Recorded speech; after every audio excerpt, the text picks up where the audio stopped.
Então, bom, gente, bom dia para todas as pessoas. Uma pena não estar aí. Depois eu queria que a Vitória me falasse como é que está aí o auditório, um pouco das pessoas que estão. Agradecer muitíssimo ao Júlio e à Vitória pelo convite.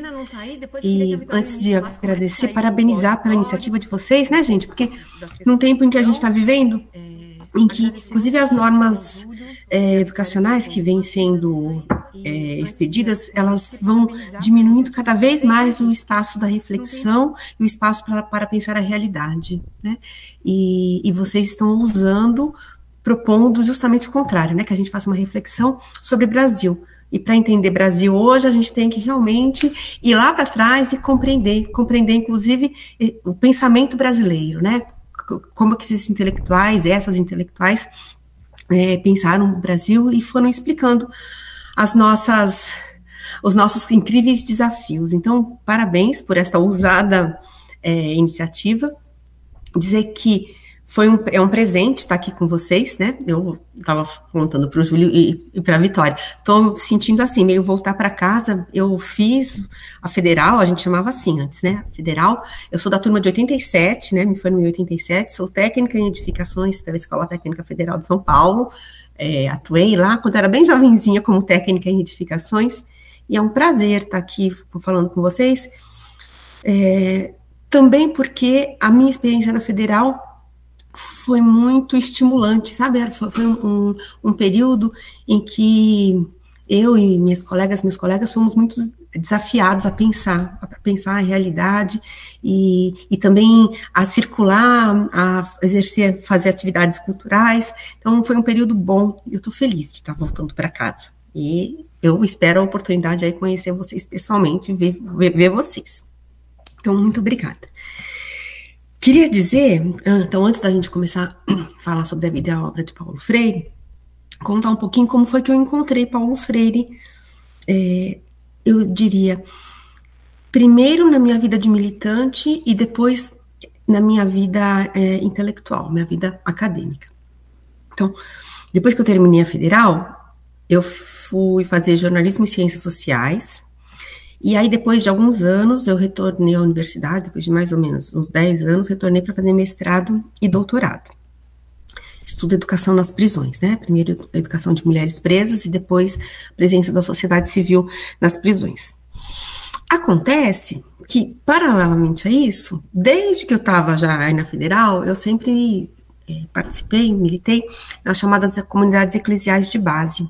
Então, se vocês... Depois a gente pode conversar um pouco mais sobre isso, né? O que são ainda, né? A gente ainda tem algumas iniciativas, mas o que eram as comunidades eclesiais de base, que basicamente eram comunidades católicas que estavam muito alinhadas ao que a gente chama, né, teologia da libertação, que era um jeito de compreender o mundo e a religiosidade a partir do reconhecimento das desigualdades, reconhecendo que elas não são naturais, elas não são vontades divinas, né? Elas são produções humanas e produções que têm vários interesses em jogo.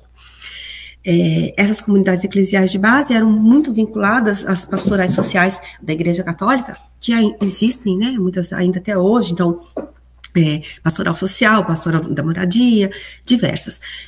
Onde eu morava, ali no Rio Pequeno, no Butantã, eu morava bem próximo, praticamente dentro da favela do Sapé. Naquele tempo a gente falava favela, né, e não comunidade. E lá, então, eu conheci o movimento de moradia e passei a atuar ali com as minhas companheiras. Eu era menina, né, tinha até o quê? 15, 16 anos, e sobretudo com mulheres negras, mulheres muito fortes que estavam lutando pelo direito de seus filhos e filhas terem casa, né, e não viverem em cima do esgoto a céu aberto. Esse foi um processo muito interessante e um processo em que eu aprendi que todas as pessoas, independentemente do seu grau de escolaridade, independentemente do tempo que elas passam lendo, independentemente da relação que elas têm com isso que a gente chama dessa racionalidade ou dessa intelectualidade, independentemente desse período, dessa experiência, todas nós produzimos conhecimento. E porque a gente começa a produzir conhecimento, e aqui já vou citando Paulo Freire, quando a gente nasce e a gente só para de produzir conhecimento quando a gente morre.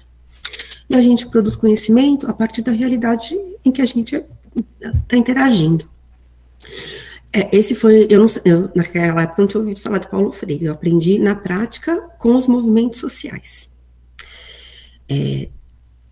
Depois disso, quando eu ingressei na universidade, nas ciências sociais, ainda no primeiro ano, talvez, acho que no terceiro semestre, pessoas do movimento de alfabetização da Zona Sul me convidaram para ler o texto, ler Pedagogia do Oprimido com eles. Pedagogia do Oprimido, né, depois a gente vai ver aqui, talvez a obra mais, eu não vou falar mais importante, né, porque todas elas são, mas é a obra mais comentada e mais lida de Paulo Freire. Paulo Freire, então eu conheci Paulo Freire pelas mãos e pela ação e a reflexão dos movimentos sociais. Primeiro, na prática, e mulheres negras, todas elas, e depois eu conheci com o movimento de alfabetização, ali na Zona Sul. Bom, aí Paulo Freire, por incrível que pareça, olha só, fiz 2 graduações, né, eu fiz jornalismo e fiz ciências sociais. Paulo Freire não apareceu, nem no jornalismo e nem nas ciências sociais. Eu nunca li um texto de Paulo Freire, e olha que eu fiz a licenciatura em ciências sociais, tá? Ele não era um autor como não é lido, né, em muitas universidades brasileiras. Depois de um tempo, quando eu voltei e fui fazer um mestrado, que eu fui estudar educação de mulheres encarceradas, a educação como um direito humano, na fala das mulheres sobre a importância, porque uma das coisas era perguntar para algumas mulheres, né, que frequentavam a escola da prisão, por que elas estudavam. E, diferentemente do que eu imaginava, né, que eu nunca tinha entrado numa prisão, eu estava estreando numa prisão, aquelas mulheres não me falavam que estudavam porque elas achavam que estudando elas iam conseguir um emprego melhor. Elas me falavam coisas do presente, elas diziam que estudar era uma forma de estimular os seus sonhos. Aí, quando elas voltavam para a cela à noite, elas ficavam repassando as coisas que tinham sido discutidas, e isso estimulava sonhos. Falavam que estudar ajudava a ganhar o respeito dos funcionários e das funcionárias da prisão, mas, sobretudo, o respeito de suas famílias. Então, elas falavam do orgulho que era e do prazer que era ter um caderno bem feito, bem bacana, bem apresentável, e mostrar para os seus filhos e filhas no dia de visita.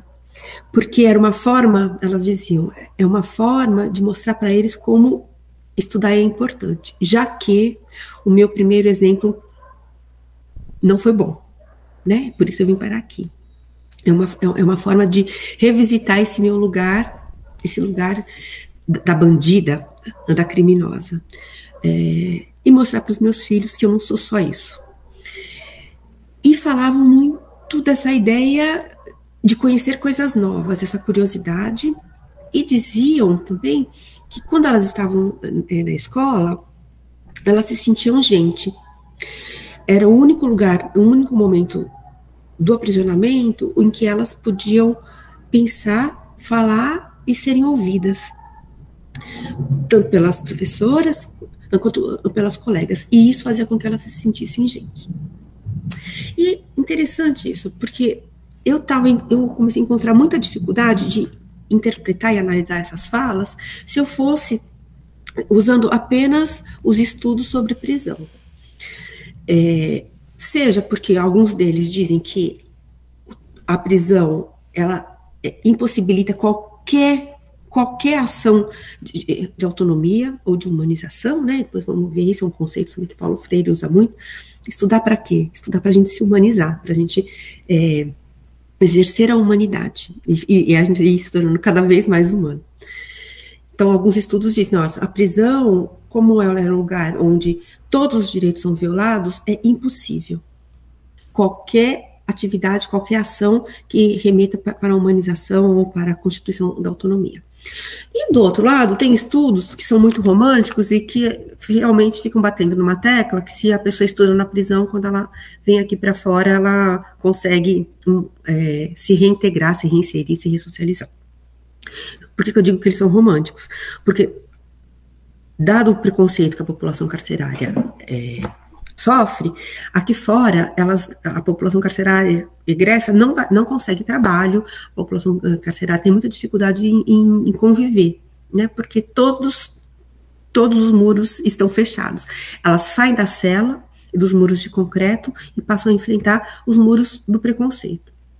Tinha uma moça interessantíssima, ela falava assim para mim, olha aqui, Maria, a gente não tem essa ilusão, não, que vai sair daqui, vai aprender e vai conseguir um emprego. Porque para vocês que não vieram para cá, a vida não está fácil, imagina para nós que estivemos aqui. A questão não é essa. Então, estudar tinha um outro significado. E aí, eu fui lá retomar Paulo Freire. Quando Paulo Freire fala dessa ideia de que a educação, ela não é um vir a ser. A gente não se educa para o futuro, para algo que vai acontecer, ou para ser alguém na vida. A educação acontece no aqui e agora. A educação, a gente não educa para a vida, a educação é a vida. Então, porque o que aquelas mulheres estavam me falando, que a educação tinha um sentido para elas no tempo presente. E tinha um sentido de transformar a sua realidade. Ainda, se não objetivamente, né, elas continuavam presas, elas continuavam encarceradas, mas com algumas possibilidades de se sentirem gente. Bom, e aí eu reencontrei Paulo Freire, e foi muito útil para eu entender o que aquelas mulheres estavam me falando. Quando eu fui prestei o concurso e passei na Universidade Federal de São Paulo, então eu dou aula no campus das humanidades, que a gente chama, né, a Escola de Filosofia, Letras e Ciências Humanas. Se vocês sabem que a Universidade Federal de São Paulo, ela tem 7 campi, que estão espalhados pelo estado. O nosso, lá em Guarulhos, eu falei Osasco porque a gente tem um projeto em Osasco, mas o nosso lá em Guarulhos, a gente tem um curso de Pedagogia, História da Arte, Ciências Sociais, Letras e Filosofia. Quando eu comecei a dar aula no curso de Pedagogia, é impossível, eu dou aula sobre educação de jovens e adultos, né? Então eu formo as pessoas que vão atuar, eu tenho essa expectativa, né, que elas atuarão com pessoas jovens e adultos, na educação de pessoas jovens e adultos. E Paulo Freire se impôs, claro, né, ele é uma leitura obrigatória, aliás, nós da educação de jovens e adultos, a gente fala assim que nós somos herdeiros e herdeiras da educação popular, né, que é um jeito de pensar a educação que foi sistematizado a partir de Paulo Freire. Então, eu coloquei lá no programa uma leitura ou outra de Paulo Freire, e as minhas alunas, elas ficaram absolutamente encantadas, e elas começaram a pressionar para que a gente constituísse um grupo de estudos. Então, vejam, eu sei que tem um jeito de pensar a educação e um senso comum que diz que as estudantes e os estudantes, de maneira geral, são desinteressados. Não foi isso que aconteceu. Olha só, aquelas meninas estavam pedindo mais leituras. Elas estavam pedindo um tempo e um espaço exclusivo para estudar um autor específico. Tamanho foi o sentido que Paulo Freire fez para elas compreenderem e se compreenderem como futuras educadoras. Eu estou usando no feminino, tá, gente? Porque 85% das pessoas que atuam na docência são mulheres. Então, por favor, todas as pessoas aqui se sintam contempladas, tá? Mas a gente constitui esse grupo de estudos, que existe até hoje, e é muito interessante, porque pessoas que já passaram pela universidade, já se formaram, estão nas redes públicas e continuam voltando à universidade para discutir Paulo Freire. Bom, aí eu conto para vocês como é que eu continuo me relacionando com ele. Então, continuo me relacionando com Paulo Freire para pensar a educação de jovens e adultos, continuo me relacionando com Paulo Freire para pensar esse grupo de estudos, que tem também pessoas externas à universidade, inclusive vocês todas aqui estão convidadas a participarem, tá? A gente vai retomar as atividades pós-pandemia, a gente fez muita coisa virtual, mas agora a gente vai definir como é que vai funcionar. Sábado agora, tem uma reunião online, quem quiser depois, Vitória, a gente se conecta, professor Júlio, eu passo o link para vocês entrarem para a gente conversar. E tem também ações de extensão na universidade que nas quais eu estou envolvidas, que também estão encharcadas de Paulo Freire, né? Vou citar duas. A experiência da Escola de Cidadania de Cidade Ademar e Pedreira, em que nós, da universidade, eu e algumas estudantes, nós participamos com um grupo de pessoas dos movimentos sociais na organização de ações de formação, né? A gente, durante a pandemia, organizou alguns cursos, e agora, com a retomada da vida presencial, nós vamos, por exemplo, agora, domingo, nós vamos visitar uma ocupação, aliás, uma ocupação no centro da cidade, que já não é mais uma ocupação, virou um condomínio, ou seja, as pessoas, através da sua luta, e a educação popular está ali junto, depois a gente fala sobre isso, o que é essa tal dessa educação popular, conquistaram o direito à moradia, né, para algumas centenas de famílias. Processo que só acontece quando as pessoas se envolvem e conhecem a sua realidade, conhecem os desafios ali envolvidos na luta, no contexto e na conquista dos direitos. Para um grupo se organizar e demandar moradia, precisa de muito conhecimento, precisa produzir muito conhecimento, que tem a ver desde conhecer as leis, como conhecer o próprio grupo, conhecer o entorno, o que é necessário. Tudo isso é produção de conhecimento. Daí nós estamos lá tentando compreender como é que os movimentos sociais continuam atuando, pensando em educação popular, agindo com a educação popular. E tem um outro projeto de extensão, que também está bem encharcado de Paulo Freire, que é o projeto de remissão penal pela leitura, né? Eu, algumas colegas e estudantes, e pessoas da comunidade, a gente tem algumas educadoras aposentadas que tomaram parte, por ser um projeto de extensão, é aberto, né, a participação da comunidade. Então, nós organizamos clubes de leitura, rodas de leitura, numa unidade prisional masculina lá de Guarulhos, onde fica nosso campus, né?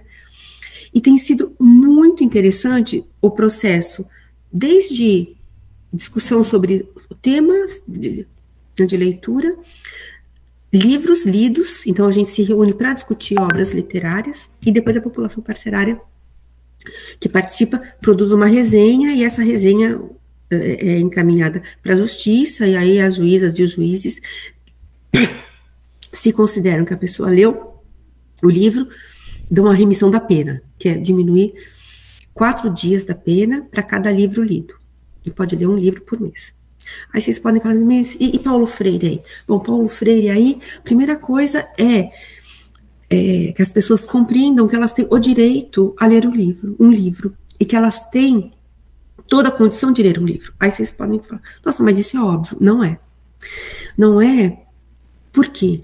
Porque a elite, que Paulo Freire chamou aqui os opressores, essa elite colocou na cabeça da população pobre, da população excluída, que a população é menos gente, e que as pessoas que não pertencem a um grupo seleto, essas pessoas não produzem conhecimento, elas não pensam.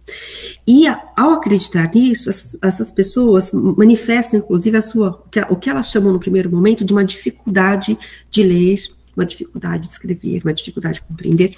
Se vocês, não precisa ser na prisão, não.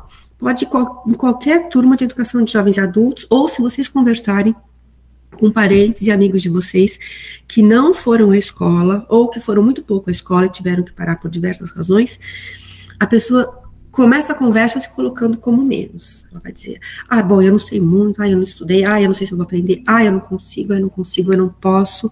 Tem vários estudos que mostram isso, e vocês podem constatar na prática. Pois é. E aí que Paulo Freire diz, o papel da educadora e do educador popular é, primeiro de tudo, antes e acima de tudo, fazer com que essas pessoas, facilitar para que essas pessoas compreendam que sim, elas produzem conhecimento, que sim, elas produzem cultura. Porque a partir do momento em que elas têm essa compreensão, todo o resto se desenvolve. Então, quando a gente pega, e aqui eu já vou contando um pouco sobre o trabalho do Paulo Freire, tá? Quando a gente pega a experiência de Paulo Freire, que foi aí que ele se tornou conhecido, né? Foi pensando a alfabetização de pessoas adultas. O que ele constatou? Primeiro, né? Ele não inventou a alfabetização de adultos. Quando ele começou a trabalhar efetivamente nos grupos de alfabetização de adultos, lá no final da década de 50, 60, na verdade, o sistema ONU, quando foi criado, no fim da Segunda Guerra Mundial, o sistema ONU tem várias agências, né? E tem uma agência que trata da educação, que é a Unesco. A Unesco vinha estimulando os países considerados, chamados naquele momento de países de terceiro mundo, a fazerem campanhas de alfabetização com vistas ao que eles chamavam do desenvolvimento. E considerando desenvolvimento a industrialização. Então, a ideia de que você alfabetiza a população para que a população possa trabalhar na indústria e todos os países serão ricos. E aí se estimulava, então, essas campanhas. Veja, não estava discutindo escola, não era direito a ir à escola. Era só o que é uma campanha, né? Uma ação rápida, geralmente de alguns meses, e pontual. Paulo Freire, ele tem uma longa trajetória, ele nasceu em 1919, e aí, mentira, gente, ele nasceu em 21, ele completou 100 anos no ano passado, por isso a gente comemorou o centenário, ele nasceu dia 19 de setembro.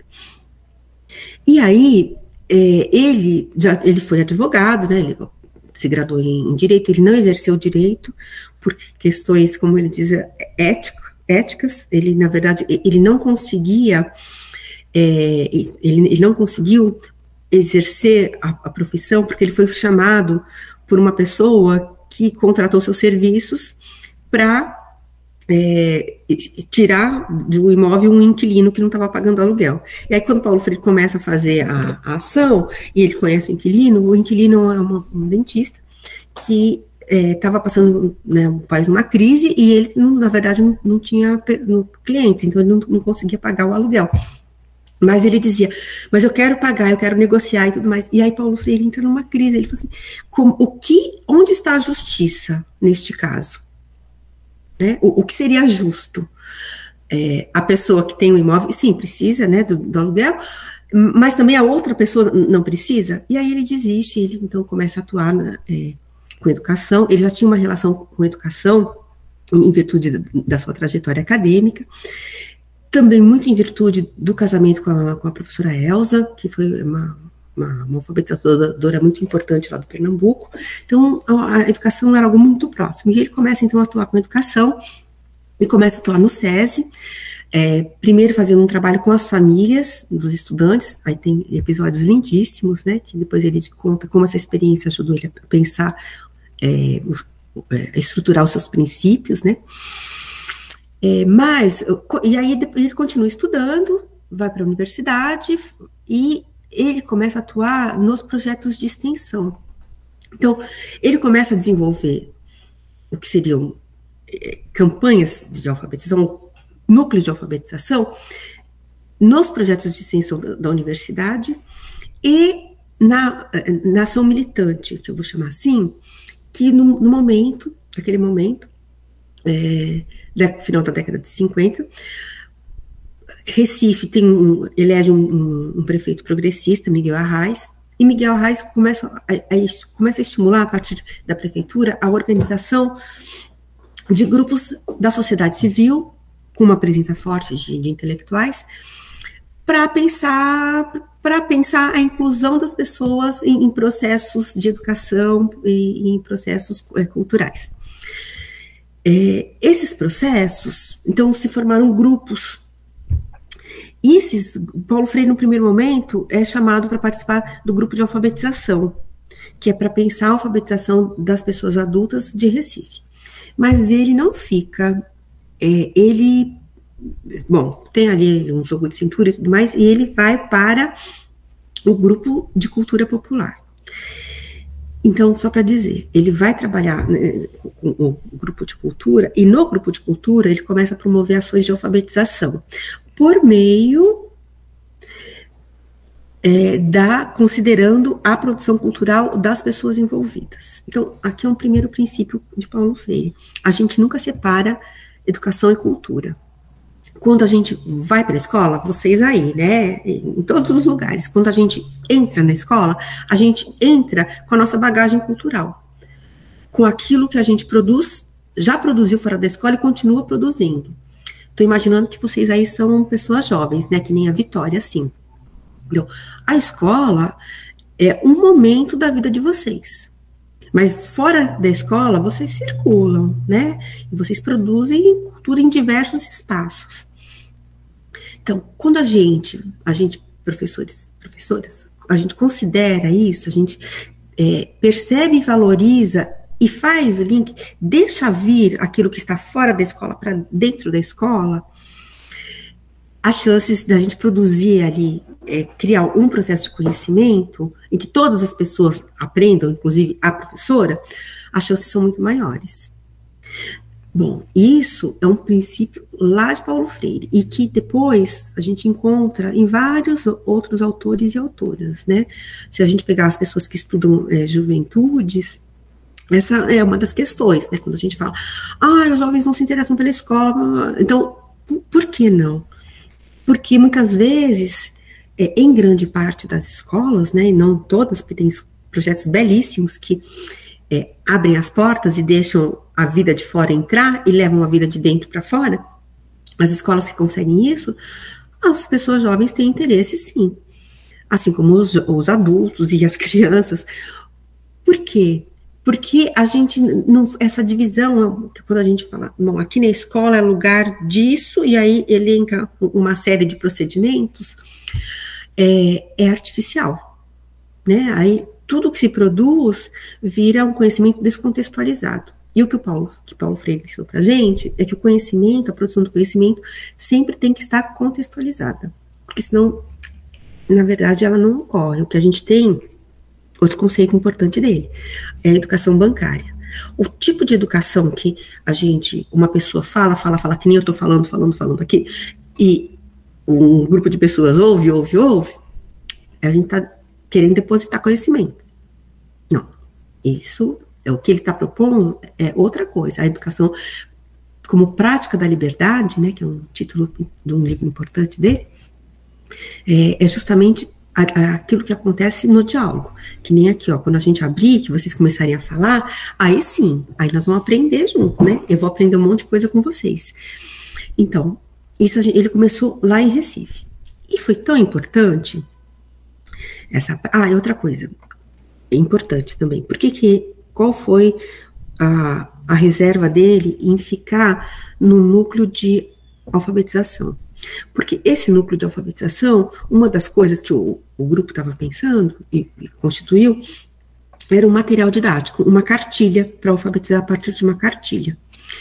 E uma cartilha progressista, aliás, uma cartilha de esquerda, né, que as palavras que se utilizavam para pensar a alfabetização eram todas do pensamento marxista, que era uma ideia de formar as pessoas politicamente, né? E, de alguma forma, também uma ideia contida em conscientizar o grupo sobre a sua condição de pessoas exploradas. E Paulo Freire, ele se recusou. Por quê? Aí outra coisa que ele coloca, tá lá na Educação como Prática da Liberdade, e que vai explicar um pouco, uma das, né, que é um jeito de pensar dele, que explica um pouco por que ele não é muito querido nem pela esquerda e nem pela direita. Porque ele diz o seguinte, ó, ninguém conscientiza ninguém. Não adianta uma pessoa, por mais que a gente produza um texto bacana, que a gente acha que tá super bom, que é libertador, não adianta a gente ter boas intenções, não adianta nada disso. Quando a gente vai e transmite isso para uma pessoa, numa condição, a gente está se pondo numa condição de superioridade. E essa condição de superioridade, ela não ajuda as pessoas em nada, Por quê? Porque ela reforça justamente essa ideia que o grupo já tem, de que o grupo é menos, que tem que vir sempre um ser iluminado, que sabe mais, que é mais, e que vai ensinar. Aí ele diz, ninguém conscientiza ninguém. Nós nos conscientizamos coletivamente. É na conversa, né? Várias das coisas que eu estou falando aqui, por exemplo, sobre juventude, vocês vão falar, não, Maria Ângela, não é isso aí, não. Na verdade, aí vocês vão colocar outras coisas, e nós vamos aprender junto, né? Bom, só para dizer que isso também caiu é um incômodo, né? Porque muitas vezes, nós, pessoas progressistas, nós, pessoas que queremos pensar uma sociedade melhor, mais igual, mas nós também utilizamos instrumentos que são instrumentos hierárquicos e hierarquizantes, né? E, bom, só para dizer que também ele dizia assim, ó, nenhuma ditadura é boa, nem a do proletariado, e por aí foi, né? Ele não se alinhou, então, aos grupos, naquele momento, a grupos marxistas, eu estou falando disso quando ele estava atuando aqui, tá? Depois tem outra parte da história. Mas também, de jeito nenhum, as elites, né? E o que ele estava pregando? Ele estava pensando um jeito de fazer educação em que as pessoas se conscientizassem coletivamente e que elas conquistassem autonomia. Basicamente é isso, né? A conquista da autonomia. Bom, e aí ele começa a produzir, porque de fato as pessoas começam a se alfabetizar muito rapidamente, e muito rapidamente também elas permanecem nesse mundo de debates e discussões, e o que faz com que elas continuem tendo acesso a material escrito, e portanto essa alfabetização é consolidada, né? Aí que eu abro um parênteses. Qual é um dos problemas das campanhas? As campanhas de alfabetização ficam ali um pouquinho de tempo e depois saem. Acontece que o grupo que participava, em geral, são pessoas de condição vulnerabilizada, que não têm acesso a meios, a produção cultural da humanidade, portanto não tem acesso a livros, não tem dinheiro para comprar livro, não tem internet, não tem... Então, aquilo que ela desenvolve ali durante 3, 4 meses, ela não exercita, né, porque ela não faz uso da leitura e da escrita no seu cotidiano, e aí essa pessoa ela vai perdendo essas habilidades. E com Paulo Freire, como o jeito de pensar a alfabetização partia da própria realidade, que aí depois tem toda uma coisa, né, o primeiro passo para pensar a alfabetização de adultos era essa ideia de discutir com um grupo de alfabetizandos o que é cultura. Isso é um tema sofisticadíssimo, hein? O pessoal que quer fazer ciências sociais, vai estudar antropologia, olha, é tanto conceito de cultura que tem, são tantos livros escritos em tantas línguas, e Paulo Freire começa a conversa conversando sobre cultura, e fazendo com que, estimulando as pessoas a perceberem que elas produzem cultura. E que, ao produzirem cultura, elas transformam a realidade. E que, muitas vezes, essa transformação da realidade, e aí vem, né? A gente transforma a realidade, e muitas vezes essa transformação que a gente faz, que a gente pode, muitas vezes, chamar de trabalho, é apropriada por outra pessoa. Então, pensa as trabalhadoras domésticas. Elas vão para a casa de família, elas limpam a casa, elas fazem a comida, elas fazem tudo, elas estão produzindo, né? Elas estão transformando realidades e estão produzindo trabalho. Só que é apropriado por outra pessoa, né? E só agora, né? Não tem 10 anos que este país aqui reconheceu que essas pessoas têm direitos trabalhistas. Por quê? Porque até então era totalmente apropriado numa condição de trabalho em situação análoga à escravidão. Então, era disso que ele estava falando. E aí, a partir daquela realidade, se chegava a temas comuns, que eram importantes para aquele grupo, e a partir desses temas comuns, palavras, que ele chamava de palavras geradoras, e através dessas palavras, né, e a equipe trabalhava as sílabas, E aí o processo de alfabetização se dava, e aí era muito rápido, né? Tem livros incríveis escritos, tem um livro muito, é fininho, mas é bacana, diria, do professor Celso Beisel, que ele conta algumas dessas experiências, né? E é impressionante, né? Em dois, três encontros, as pessoas já estão fazendo associações e já estão construindo frases. Então fica muito famoso. Eu tô falando, Vitória, você me corta, Júlio, por favor, para eu parar de falar, tá? Pra gente abrir pra conversa. E aí ele fica muito famoso, né? Porque realmente tem uma efetividade. A coisa aqui foi muito eficaz. E aí ele é convidado para para reproduzir essa experiência numa cidade que chama Angicos. Quem aqui, talvez alguns de vocês já tenham ouvido falar, né? A experiência de Angicos, de uma cidade do Rio Grande do Norte, que ele é convidado para fazer, com o apoio da prefeitura, um grupo de alfabetização.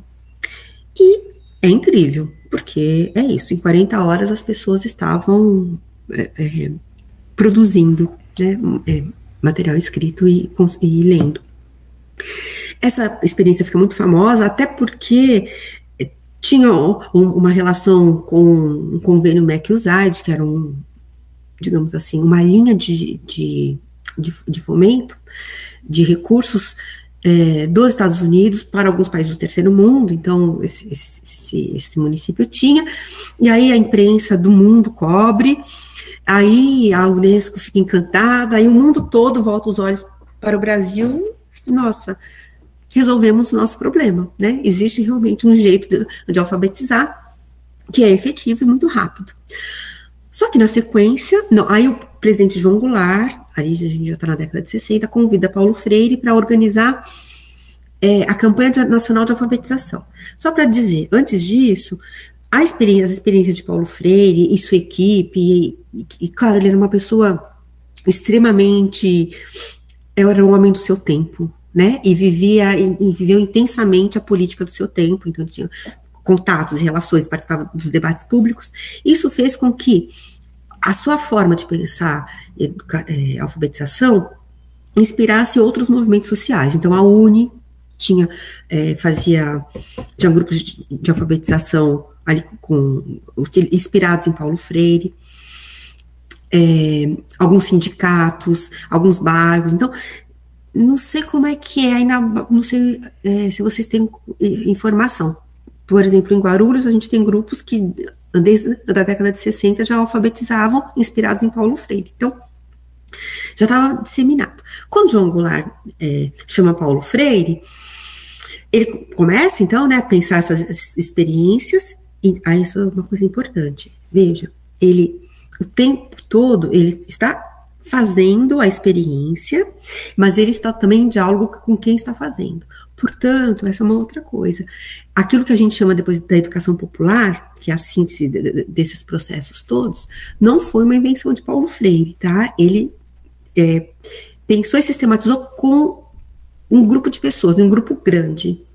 Só para dizer também, para a gente fugir um pouco dessa ideia que ele é um Deus magnânimo que teve uma ideia, né? E não foi assim, né? Foi trabalho coletivo, e também com impasses, com polêmicas e tudo mais. O fato é que tem o golpe militar, e o presidente João Goulart é deposto, os militares rapidamente prendem Paulo Freire. Por quê? Porque o jeito de alfabetizar dele era um jeito transgressor, no sentido que Bell Hooks coloca, depois eu vou trazer uma frase aqui dessa autora aqui, que ela diz, né, o quanto a obra de Paulo Freire foi importante para a produção do seu pensamento, uma intelectual negra dos Estados Unidos, que faleceu agora recentemente, e que pensa feminismos e pensa educação popular. Então, quando o jeito de alfabetizar que Paulo Freire propunha era transgressor, né, e transgredia a ordem. Por quê? Porque fazia com que as pessoas pensassem sozinhas, com autonomia, e pensassem a sua realidade. Tem uma história super interessante. Quando ele é preso, ele vai, a primeira vez, ele vai para uma instituição do exército, e lá um soldado Um menino simples, né, gente? Vai e fala assim para ele: olha, professor, a gente está sabendo que o senhor alfabetiza adultos. Aqui, quase todos os soldados são analfabetos. O senhor não pode ajudar a gente a alfabetizar as pessoas aqui? E aí ele fala: mas meu filho, eu estou aqui justamente por causa disso, que é porque eu quero alfabetizar as pessoas. Então, só para dizer, gente, que aquele momento histórico, né, que era um momento conturbado, de tantas coisas acontecendo ao mesmo tempo, no campo político e também no campo cultural, a ação de Paulo Freire conseguiu colocar a educação e a necessidade e o direito de alfabetização como uma agenda política importantíssima, né? E uma agenda política que passou a ser disputada pelos grupos ali daquele momento, né? Então, tanto o governo João Goulart isso a alfabetização, tanto que chamou Paulo Freire, quanto quem assumiu o poder depois, os militares, que também queriam dar uma aparência de institucionalidade para o golpe, né? Eles nunca admitem que é um golpe. Também a pauta da alfabetização está muito presente, né? Aí, por isso, o Mobral é constituído com uma outra concepção, enfim, e se começa a se pensar o ensino supletivo. Tamanho foi a importância do trabalho de Paulo Freire e dos seus debates. Bom, ele vai para o exílio, ele passa por algumas embaixadas, e vamos pensar aqui, né, a América Latina está sofrendo, tem um golpe no Brasil, mas também em outros países, né, os grupos militares vêm assumindo o poder. E aí ele chega no Chile, o Chile, naquele momento, tem um governo progressista, Paulo Freire é chamado a colaborar com aquele governo progressista no primeiro momento, e aí ele escreve um livro que é maravilhoso, antes da Pedagogia do Oprimido, ele escreve um livro, Comunicação e Extensão.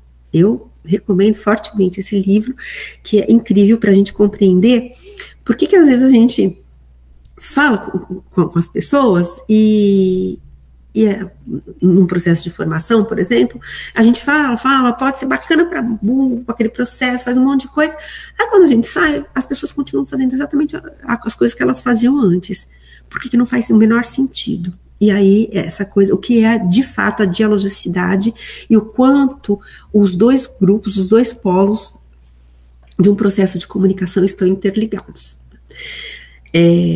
Então, essa é extensão comunicação. Ele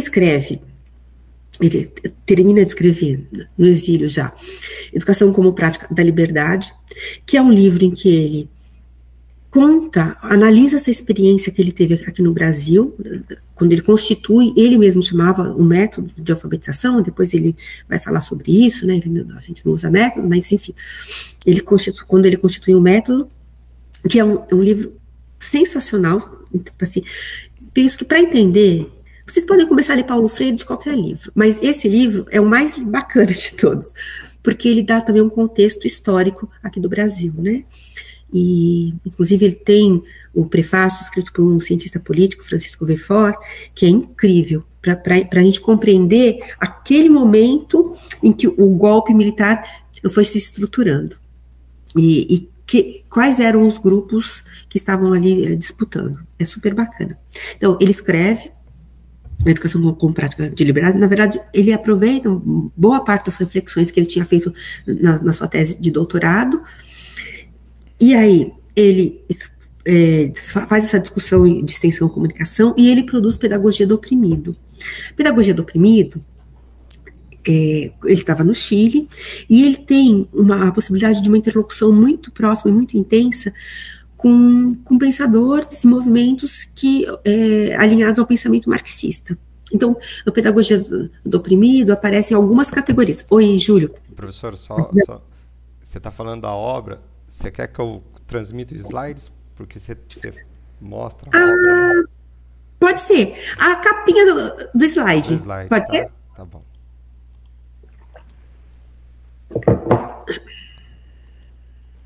E, bom, então esse é um livro que talvez tenha, assim, os conceitos que a gente mais ouve falar. Então, a educação bancária, Aqui, ó, algumas das obras de Paulo Freire. Eu vou falar de algumas delas só aqui, tá?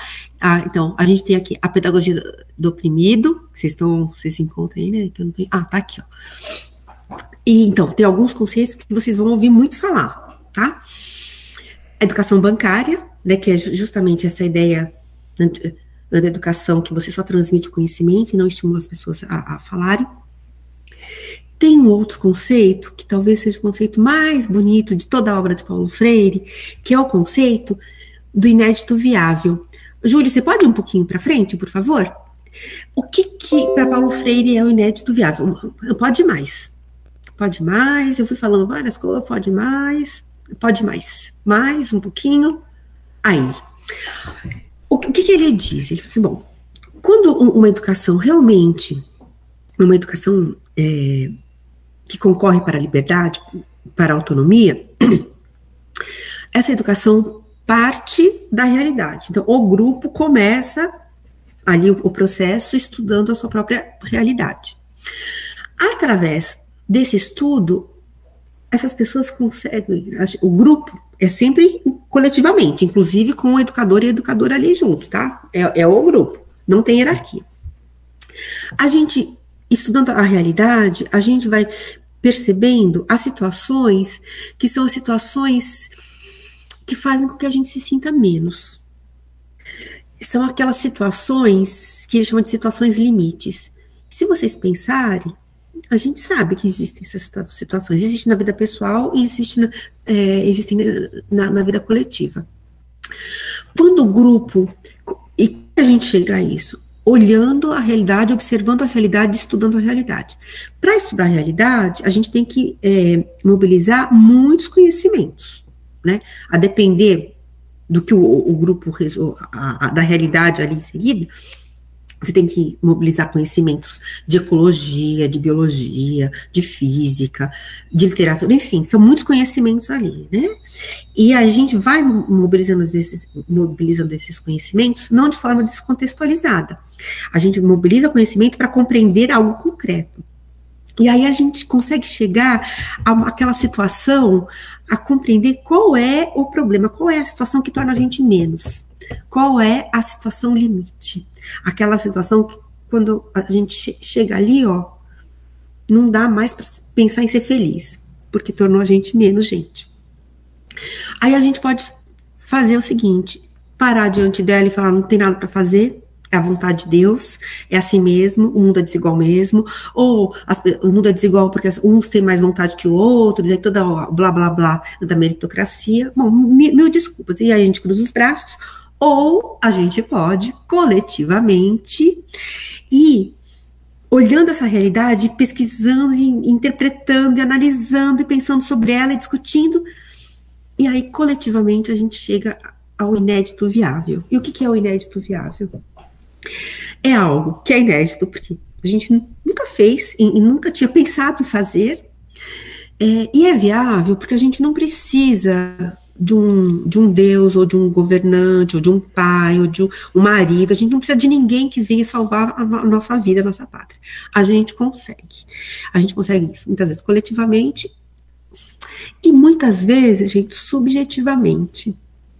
Compreender a realidade faz com que, muitas vezes, a gente nem consiga a transformação da estrutura, mas pelo menos a gente compreende por que a gente tá se sentindo menos, quais são os mecanismos e o que eu posso fazer para sobreviver diante disso. Eu tenho um tempinho, posso dar um exemplo? Antes de abrir? Tem tempinho.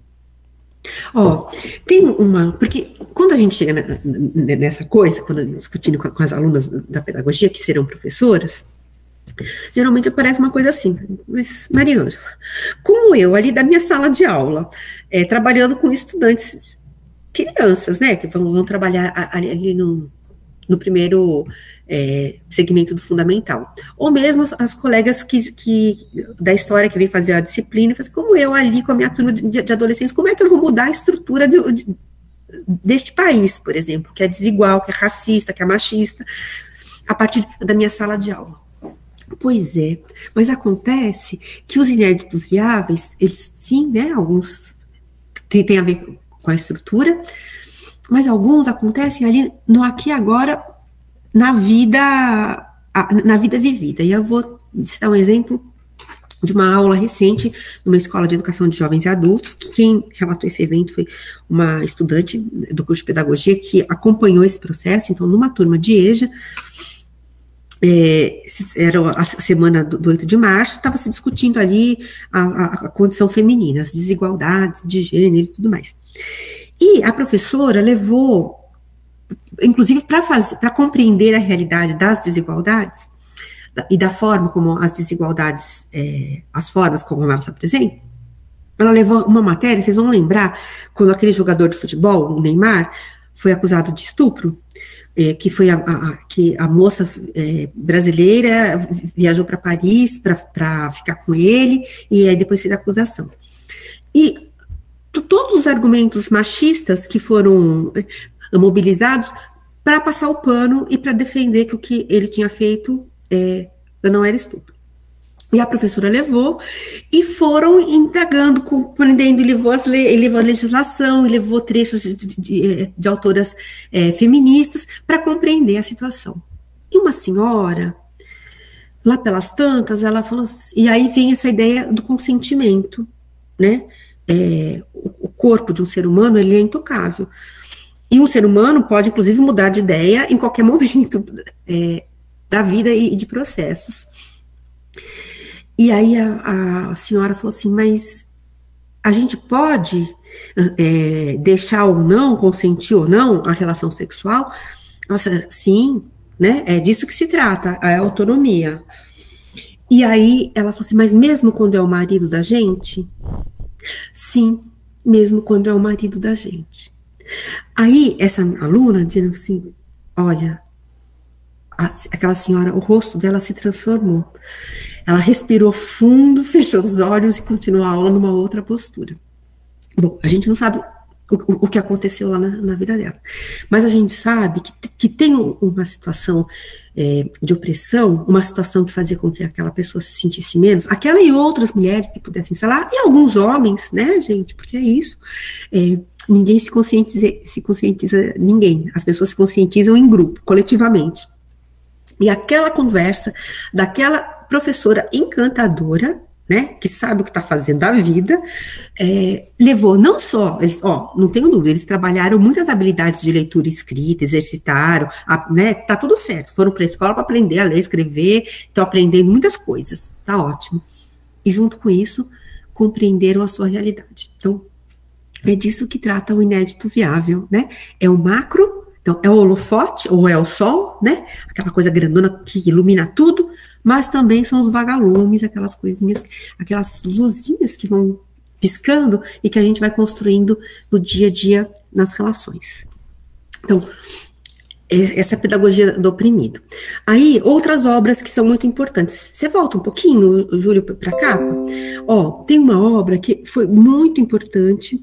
Bom, Paulo Freire, quando foi exilado, aí depois o Chile teve um golpe também, e Paulo Freire vai para os Estados Unidos, ele é convidado a dar aula, depois ele prefere não continuar dando aula em Harvard, ele prefere ir trabalhar no Conselho Mundial de Igrejas. Por quê? Porque aí ele pode circular o mundo, e é o que ele faz. Ele é chamado em muitos países por diferentes grupos, desde estudantes, movimentos sociais, muitos países, muitos grupos chamam, e inclusive os governos de países africanos que tinham acabado de fazer estavam fazendo suas guerras de independência, né, na década de 70. Então, tá aqui, Cartas à Guiné-Bissau, é um livro lindíssimo, que conta a interlocução de Paulo Freire com o governo revolucionário, que assume o poder, depois que Guiné-Bissau deixa de ser colônia de Portugal, e pensa a alfabetização. E aí, é muito interessante, esse livro é um livro marcante,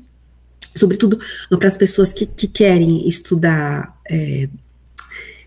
alfabetização, e ele discute muito a autonomia da língua, sabe? Ele dizia todo um debate intenso sobre alfabetizar na língua do colonizador ou alfabetizar nas línguas maternas das diversas nações que compunham a Guiné-Bissau.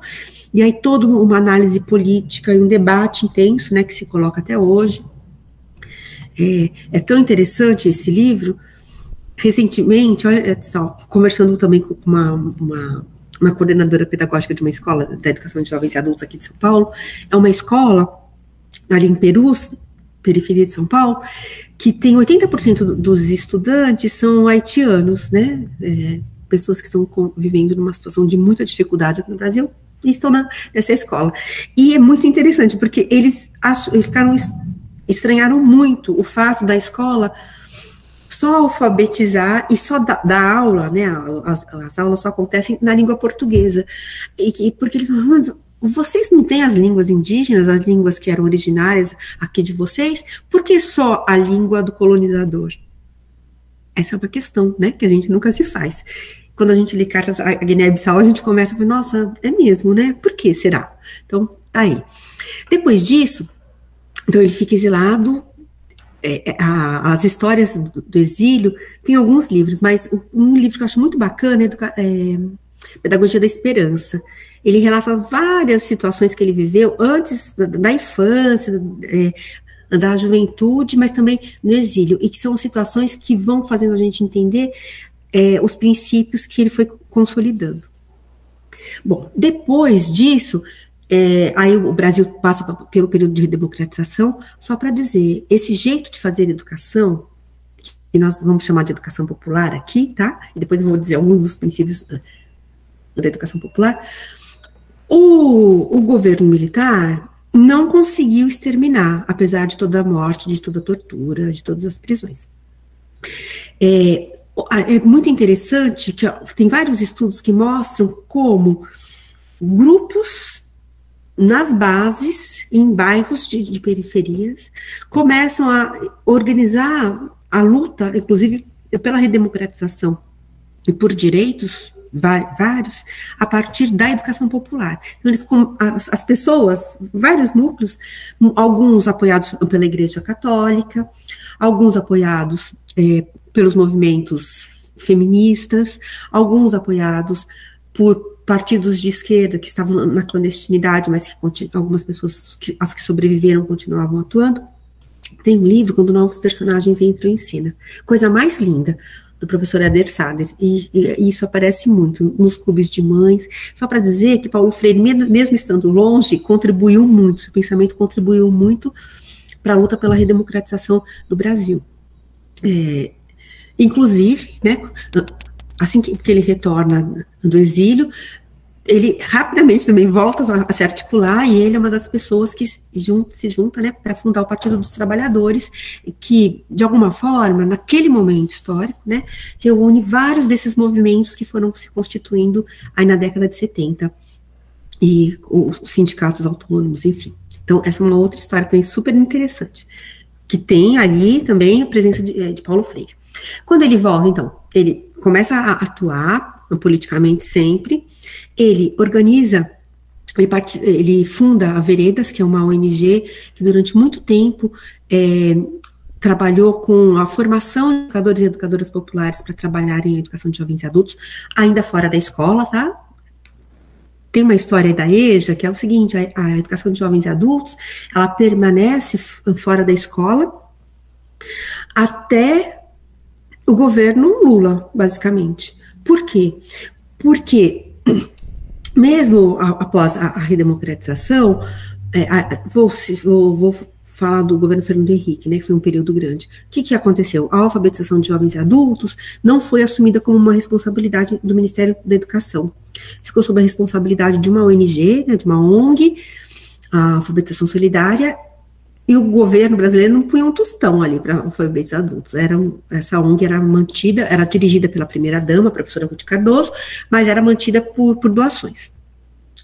No governo Lula, é que a alfabetização passa a ser uma responsabilidade do MEC, e aí é estruturada, começa a ter recursos para a educação de jovens e adultos, que já estava lá, foi prevista na Constituição de 88, estava na LDB, mas até esse momento não tinha recurso, não tinha verba federal para ser organizada. Bom, mas retomando, quando ele volta, ele vai dar aula na PUC, na Unicamp, e aí ele é chamado para o PT ganha a prefeitura aqui de São Paulo, né, com a prefeita Luísa Erundina, e ele é chamado para assumir a Secretaria da Educação. Ele resiste muito, porque ele é uma pessoa muito mais vinculada aos movimentos sociais e ao pensamento. Mas ele topa a parada e vai. Bom, tem muita produção que conta essa passagem de Paulo Freire sobre na gestão municipal. Muitas críticas, mas uma coisa é certa. Paulo Freire organiza a rede, né? Primeira coisa é considerar que o trabalho da professora é um trabalho intelectual. Então, ele prevê, na organização da carreira, que as pessoas têm um tempo que fora da sala de aula que é dedicado ao estudo, a pensar, né? A estudar para quê? Para exercer o seu ofício com qualidade. Fora isso, a nossa prefeitura aqui de São Paulo é a primeira prefeitura a estruturar a educação de jovens e adultos, né? Tanto ele começa a apoiar a alfabetização, o MOVA, né, movimento de alfabetização, que é um estímulo da prefeitura para que os movimentos sociais, para que grupos sociais organizem a alfabetização, e aí dava formação para os educadores, tinha recursos, quanto ele começa a organizar a EJA, mesmo sem recursos federais. Então, para nós, da educação de jovens e adultos, para a gente isso é muito importante, porque é a afirmação dos direitos educativos das pessoas que não foram à escola ou que saíram da escola na infância e adolescência.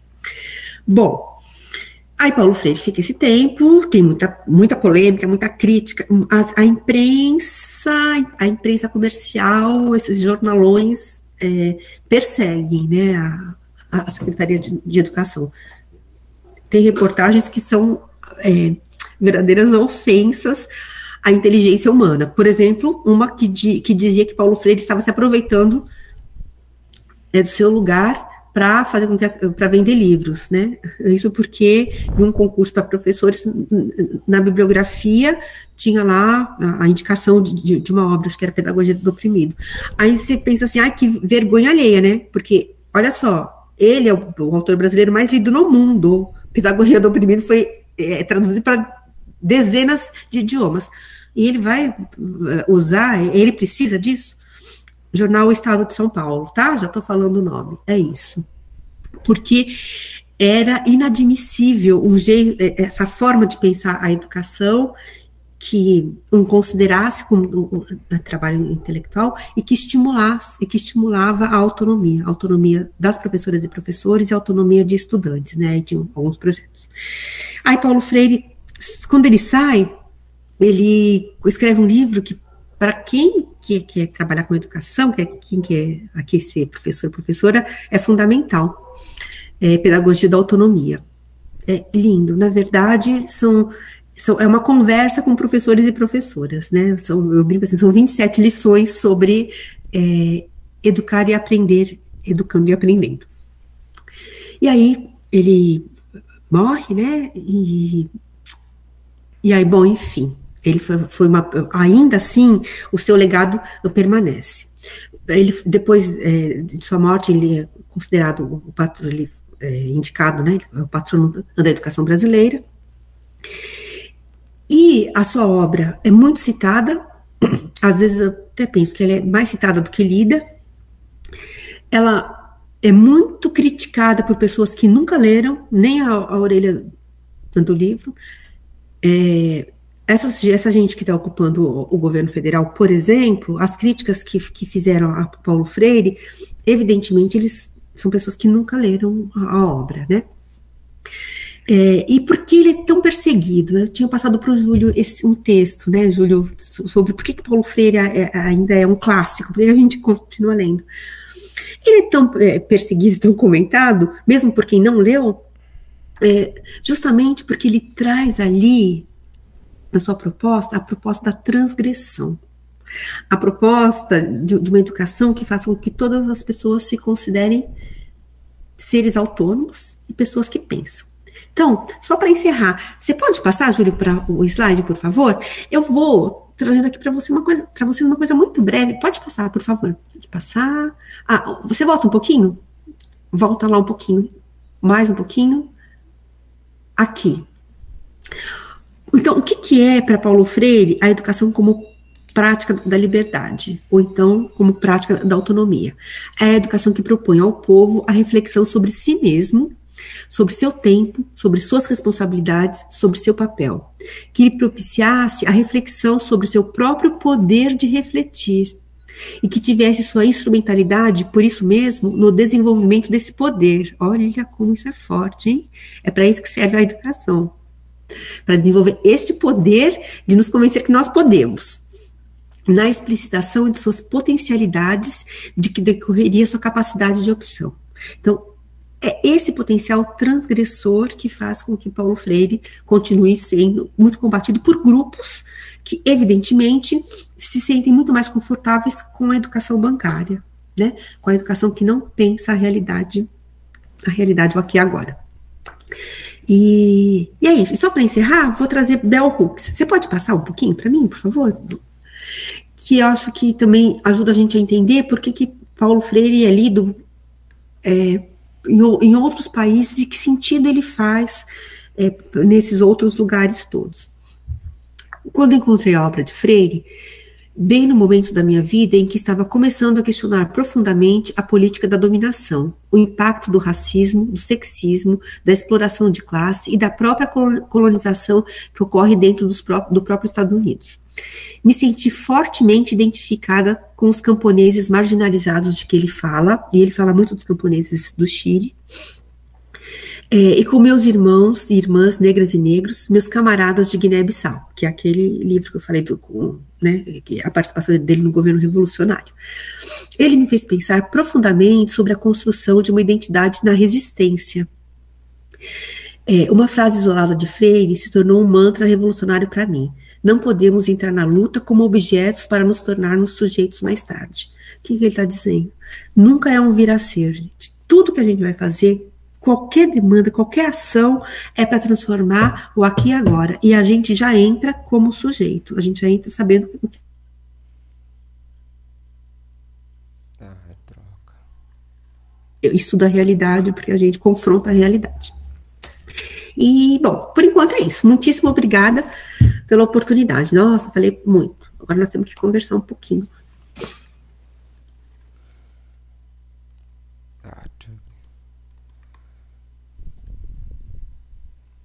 Obrigado, professora. Olha, foi uma honra ter essa aula sobre Paulo Freire, principalmente porque eu queria até mencionar a escolha do Paulo Freire para iniciar esse ciclo de seminários nosso, que é começar pela... Eu acho que é o princípio, né? Que é a educação, né? A gente discutir a educação e principalmente assim uma figura que tem uma relevância mundial, né? Um brasileiro que tem uma relevância mundial muito grande. E incrivelmente, dentro do próprio país, há essa resistência, né, impressionante. Tá? Assim, a gente vai abrir para perguntas, mas eu vou usar meu espaço de privilégio, que eu vou iniciar. Tá? Daí, assim, eu acho que a gente pode fazer um bloco de 3, né, 3 pessoas. Né? A gente tem uma pergunta já no YouTube que fizeram, mas eu vou fazer... 2 perguntas assim para ti que assim diz respeito um pouco à vida e à obra do Paulo Freire e tal, mais à obra do Paulo Freire, mas ao nosso contexto contemporâneo também no processo educativo, tá? Uma primeira coisa que é o Paulo Freire falar assim do estudar, da importância do estudar, né? O estudar para humanizar, o estudar para a autonomia. Porém, a gente teve um longo período, durante a ditadura e depois o pós, do predomínio da educação bancária nas escolas. Eu assim, agora é uma questão bem pessoal ainda, não tenho... Eu acho que a gente tem uma superação da educação bancária, Mas essa superação não é no sentido de avanço, é de a gente tem uma decadência dentro da educação bancária, que é a educação para empreender. O empreendedorismo. O termo empreendedorismo, ele é repetido. Ele é um mantra hoje dentro da educação. Então, assim, se você pudesse fazer esse contraponto entre como humanizar, como transformar, né,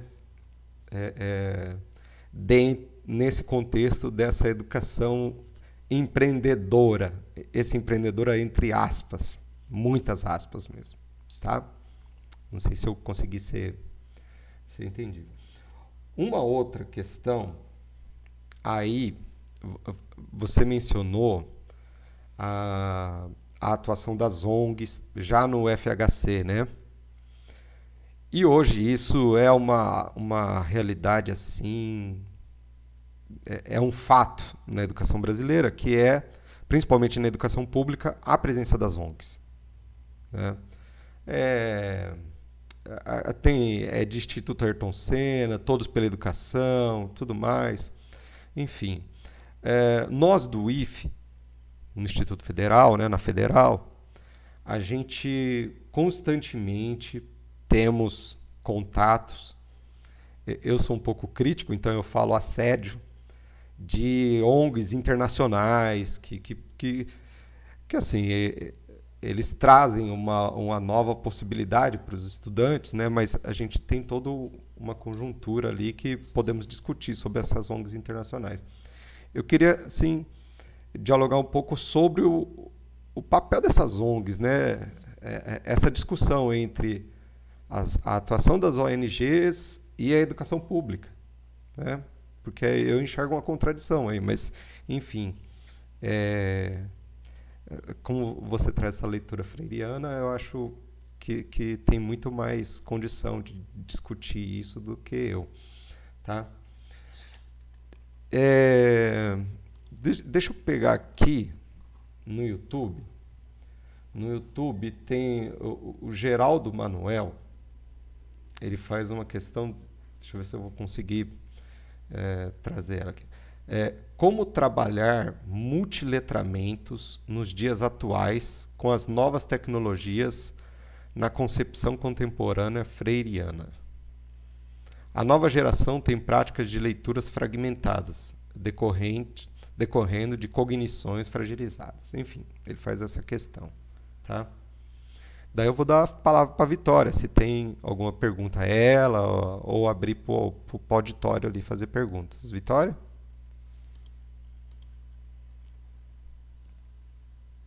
Alguém gostaria de fazer alguma pergunta aqui? Ninguém? Então, vou fazer. Eu escrevi uma. Vou fazer. Então, a gente tem duas perguntas, professor.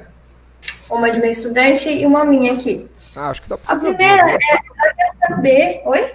Dá para fazer as duas. Tá. Como começar a ler Paulo Freire? É a primeira pergunta. Muito interessante. E a segunda, se me permite, eu vou ler uma citação aqui do Paulo Freire, que diz o seguinte: o educador e a educadora críticos não podem pensar que, a partir do curso que coordenam ou do seminário que lideram, podem transformar o país, mas podem demonstrar que é possível mudar, e isso reforça nele ou nela a importância de sua tarefa político-pedagógica.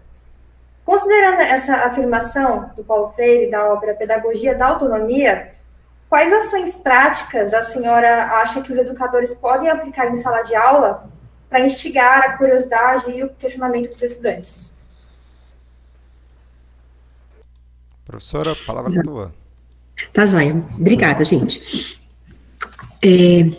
Bom, vou começar aqui com o Geraldo, tá, Geraldo? Então, olha só. Então, eu não estudo letramentos e multiletramentos, tá? Mas eu tenho acompanhado algumas colegas que estudam e, inclusive, trabalham novas tecnologias e Paulo Freire. Tem uma colega especificamente que trabalha, por exemplo, alfabetização com as novas tecnologias. Então, o que eu diria, Geraldo, mas é uma questão de princípio, tá? E vendo algumas experiências muito interessantes com adolescentes e com pessoas jovens e adultas que nunca nem tinham ido à escola e muito menos, por exemplo, nunca nem tinham tido acesso a um computador, por exemplo. Que talvez a gente tenha que, nós, professores e professoras, a gente tenha que, exercitar aquilo que ele fala da humildade. E reconhecer também, eu estou pensando muito a minha prática, que eu também, eu não sei, né, e que muitas vezes o que os meus alunos estão falando, e que eu estou chamando de uma leitura fragmentada, de um jeito, de uma cognição fragilizada, o que eu estou dando esses nomes, talvez a gente pudesse chegar mais perto e conversar muito francamente com os nossos estudantes.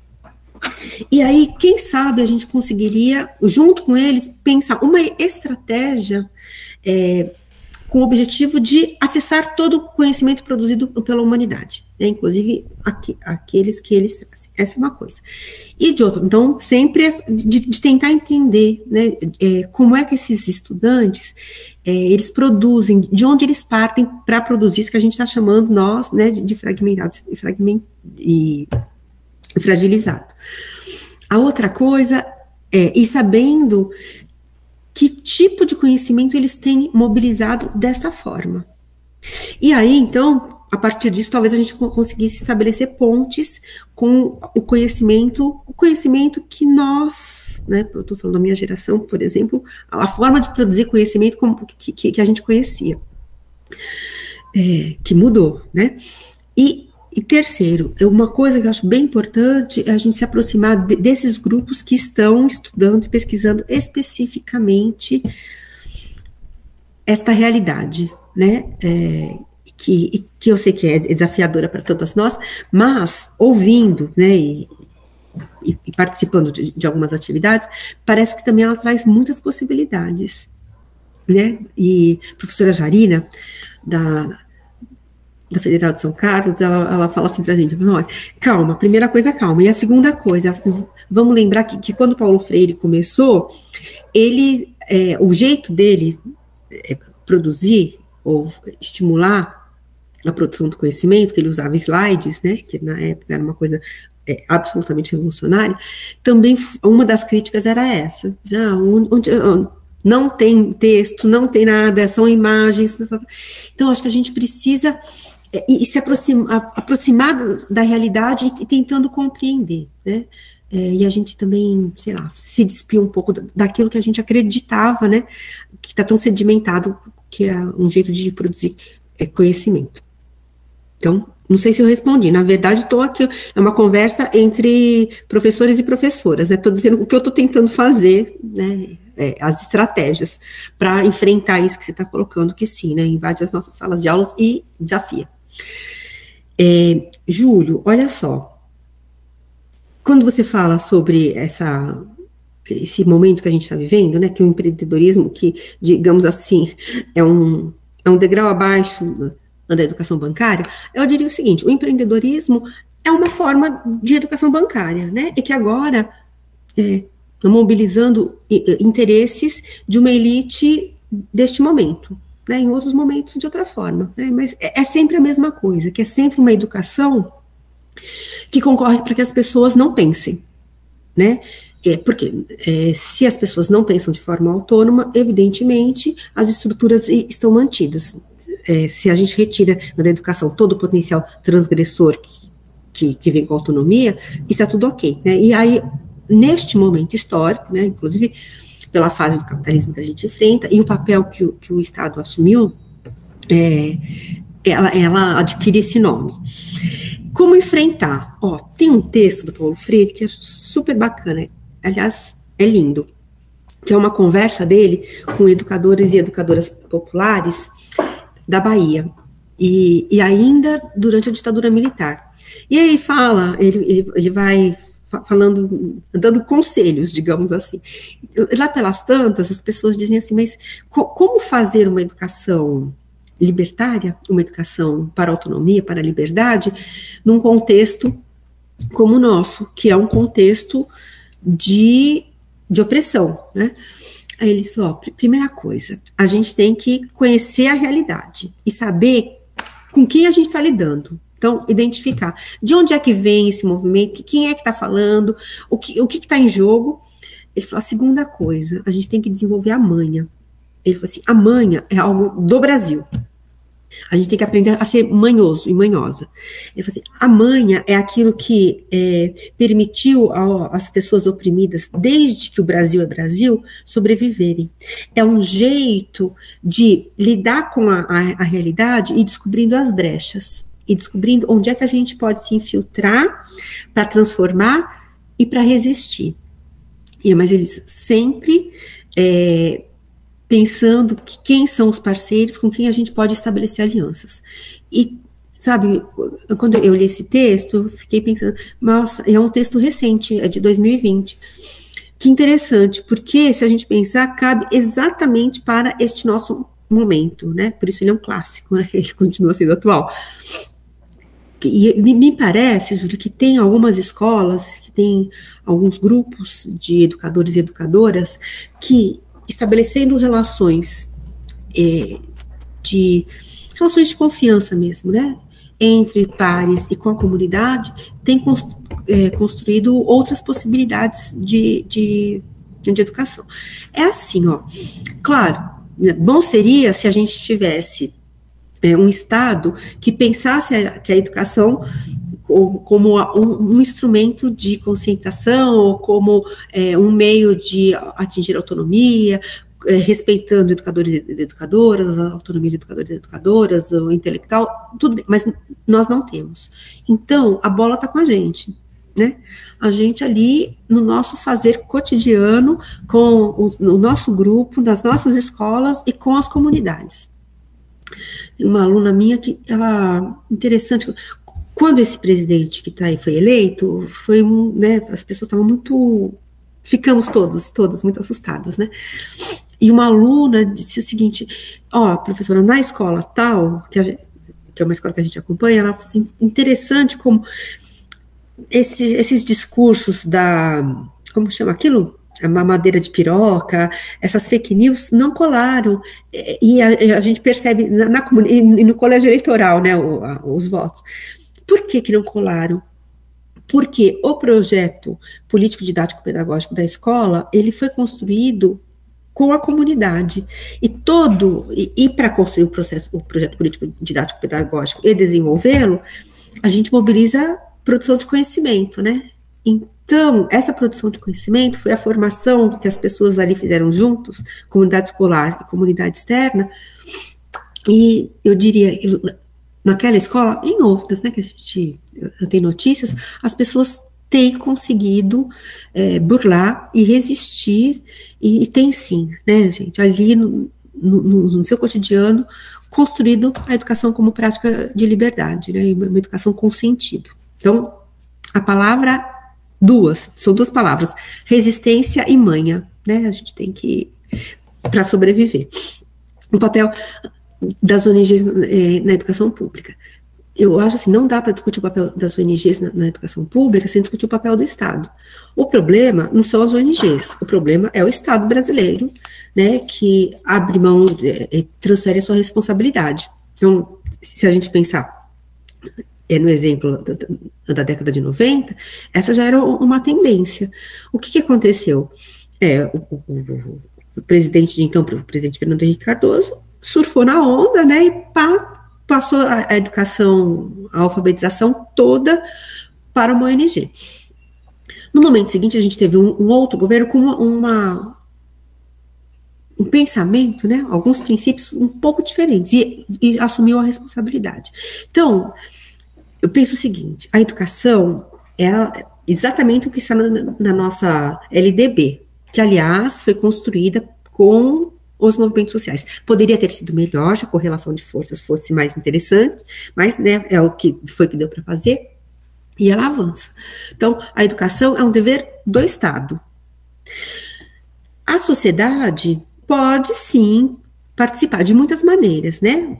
Pela gestão democrática, que é isso, é pensar projeto político-pedagógico com a participação da comunidade, mas quem financia a educação, a responsabilidade é do Estado. Porque se isso acontecer, e se a gente cobrar do Estado que ele financia a educação com qualidade, que ele respeite o custo de qualidade, que ele, professores e professoras têm condições salariais, condições de trabalho, escolas equipadas para as necessidades de cada comunidade, né? Porque são diferentes, né? Porque eu sei também que tem muita ONG que vem oferecer projeto em troca de computador. A gente nem sabe se a escola, a comunidade ali precisa de um computador. Enfim, se o Estado chama para si essa responsabilidade, não sobra espaço para as ONGs. Aí as ONGs, se elas querem participar, elas podem participar como comunidade, né? Porque, fazendo justiça, a gente também tem ONGs que têm contribuído muito para que a gente questione e repense as desigualdades, né? O que não significa que elas têm que assumir a responsabilidade do Estado e substituir o Estado. Então, eu diria, a minha preocupação, Júlia, é muito mais com o Estado, cobrar do Estado que ele cumpra aquilo que está na lei. E as ONGs, a gente conversa com a comunidade escolar, no caso a caso, se for interessante, né? Agora, o que não dá, e é isso que a gente vê, que em função da omissão do Estado, as comunidades escolares fiquem reféns de estabelecer parcerias com ONGs para poder se manter, né? Livro, né? Muitas escolas, imagina, gente, para manter a sala de leitura, você precisa de fazer um projetinho com uma ONG. Um tempo, há uns 10 anos, mais ou menos, não, um pouco mais, há uns 15 anos, fiz uma pesquisa em Campinas, com as escolas de educação de jovens e adultos.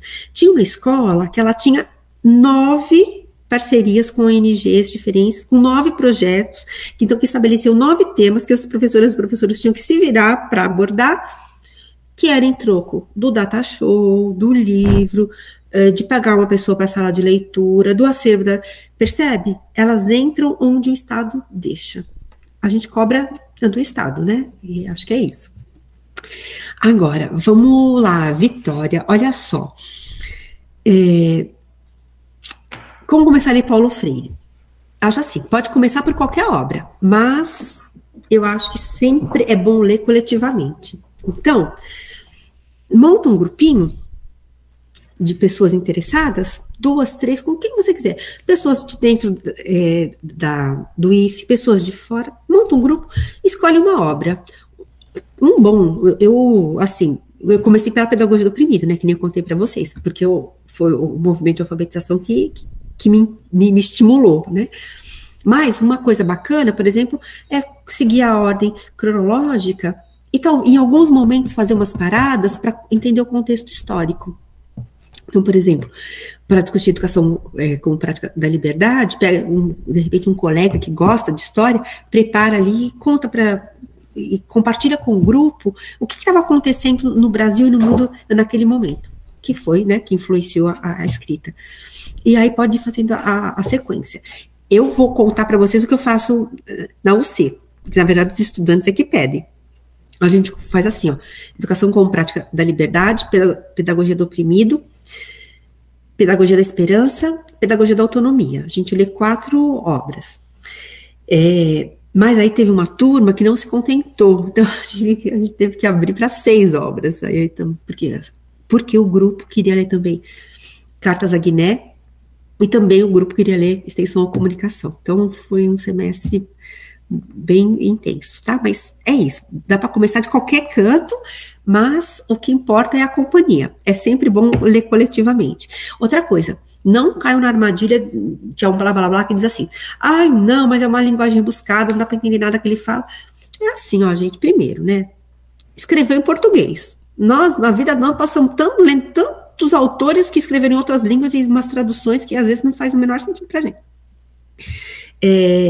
Ele escreveu em português. É verdade, ele é um filósofo, né? Aliás, tem alguns colegas da filosofia que dizem assim, ele é o único filósofo brasileiro, porque ele, de fato, ele cunhou um pensamento brasileiro, uma estrutura de pensamento, uma forma de pensar o mundo original. Então, às vezes eles usam uns termos que vocês podem encasquetar, cita muitos autores, mas aí eu sempre gosto de lembrar para nossa turminha lá da Unifesp. É o seguinte, pensa que os movimentos sociais leem Paulo Freire e leem sozinhos, né? E leem com pessoas que não foram, que têm uma escolarização reduzida. E eles compreendem perfeitamente e fazem uso perfeitamente e vão para aquilo que você falou, para as ações práticas, né? Então, uma palavra ou outra, um termo ou outro, segue adiante, que vocês vão ver que, assim, faz todo sentido. E sempre, né, dá para pedir ajuda. Nós, lá da Unifesp, estamos totalmente à disposição de vocês, tá? E quando eu digo nós, inclusive os estudantes que têm demonstrado realmente muito interesse pelo autor e por sua obra. Então, e aí a gente cai nas ações práticas. Como é que a gente faz? A gente faz fazendo. E sempre lembrando que toda ação, ela nunca vai ser perfeita, né? Porque aí Paulo Freire ensina pra gente também. Nós somos seres humanos inconclusos e inacabados, né? Nós estamos o tempo todo aprendendo. Então, pensando aqui a prática em sala de aula, tá? Para dar um exemplo. Como a gente aprende a dar aula? A gente aprende a dar aula dando aula e em comunhão com os estudantes, conversando, dialogando e tendo a humildade de reconhecer que a gente não sabe tudo e propondo tudo definir coletivamente. E aí, às vezes vai ser super bacana, as pessoas vão sair super entusiasmadas, outras vezes nem tanto. E a gente tem a humildade de fazer uma reflexão sobre a nossa prática, e isso também ele fala muito, né?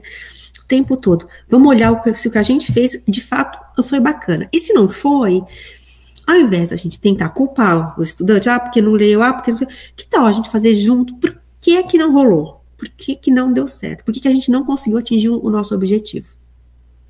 E ir exercitando. Não tem outro jeito. É o tempo todo ação, reflexão, ação, reflexão. Essa é a praxis, né? A gente estuda, reflete, age. E depois vai refletir sobre a ação, e para isso a gente volta a estudar e volta a refletir e volta a fazer. E aí a gente vai construindo coletivamente, dialogicamente, né? Porque nada na vida tem receita pronta, né? Tudo é sempre uma construção, e uma construção coletiva. No fundo, o que ele ensina pra gente é um processo de construção do conhecimento. Aliás, a professora Lisete Arelaro, né, falecida recentemente, uma freiriana, trabalhou com Paulo Freire na prefeitura, ela dizia que na Alemanha tem um curso de física que estuda no Paulo Freire, para quê? Para estudar o processo de conhecimento, com uma das teorias da produção do conhecimento, né? E é disso que nós estamos falando, né? O conhecimento e a prática, ele se constitui na prática. E a gente não dá para separar teoria e prática, né? Então, é o tempo todo, agindo e refletindo, e voltando a agir, com humildade. Não sei se respondi. Não, foi maravilhoso, professora. A gente está com o andar da hora bem alongado. Meio-dia, eu acredito que no IFE as pessoas já estão cansadas, né? Eu poderia caminhar para encerrar. Eu vou fazer o seguinte, eu vou abrir para a Vitória. Vitória, se você quiser fazer algumas considerações finais, daí depois eu faço e passo para a professora encerrar. Pode ser? Pode ser, Vitória?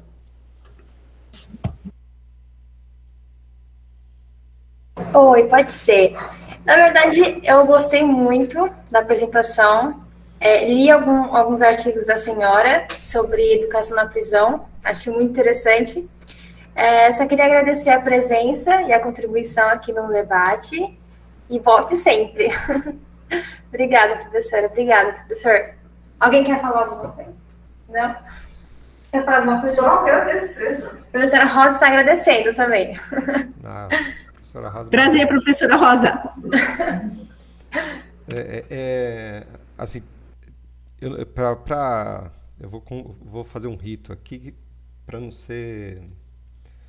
para não esquecer ninguém, né? Que é, primeiro agradecer a Vitória que vem trabalhando comigo há 2 anos. A gente está falando de uma estudante de ensino médio, está no 4º ano, nós temos 4 anos, né, professora? E e ela assumiu a responsabilidade de promover o evento lá no Instituto, né? É disso que a gente está falando, né?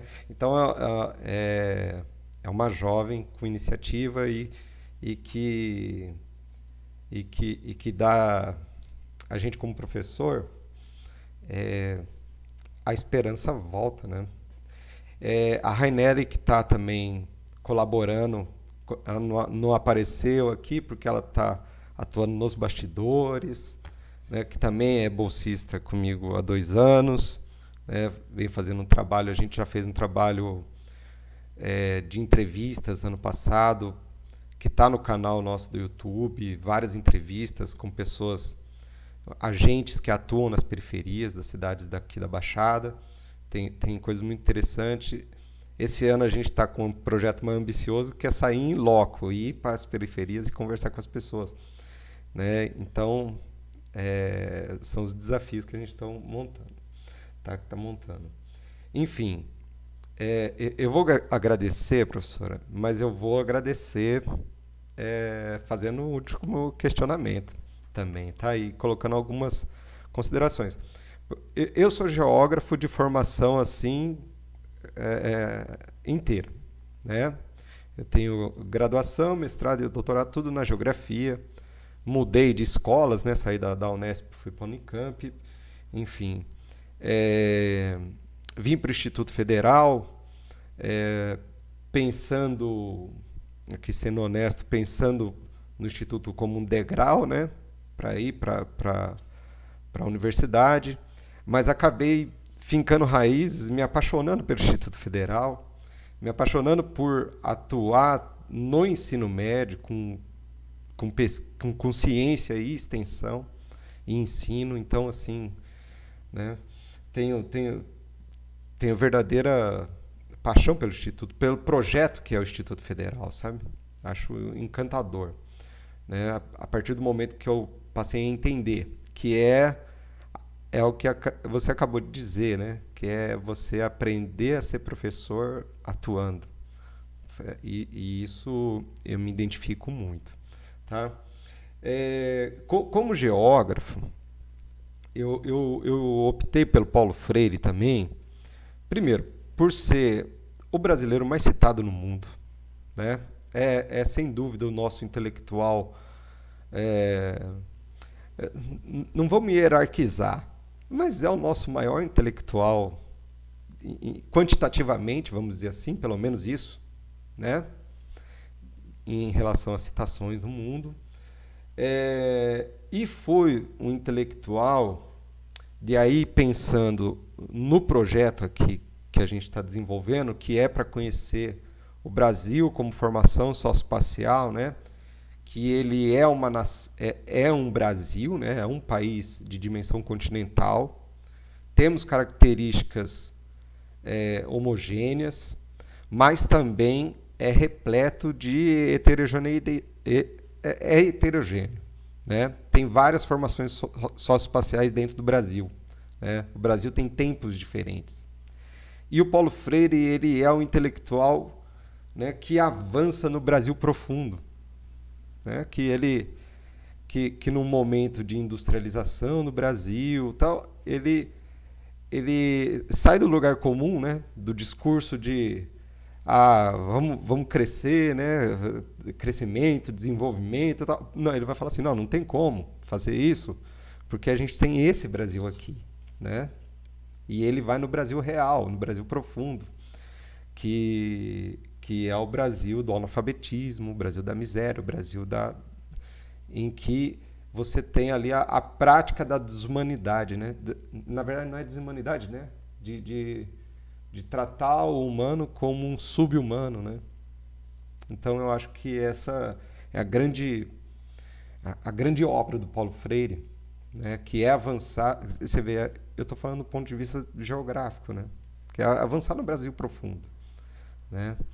E por fim, assim, eu acredito que a ideia do Paulo Freire, mesmo eu sou um geógrafo marxista, miltoniano, mas e escuto muitas críticas ao Paulo Freire, mas acho muito injustas as críticas, porque o Paulo Freire, quando ele fala do processo educativo, né, e fala em humanizar, essa palavra humanizar, ela tem um outro sentido, que é revolucionar.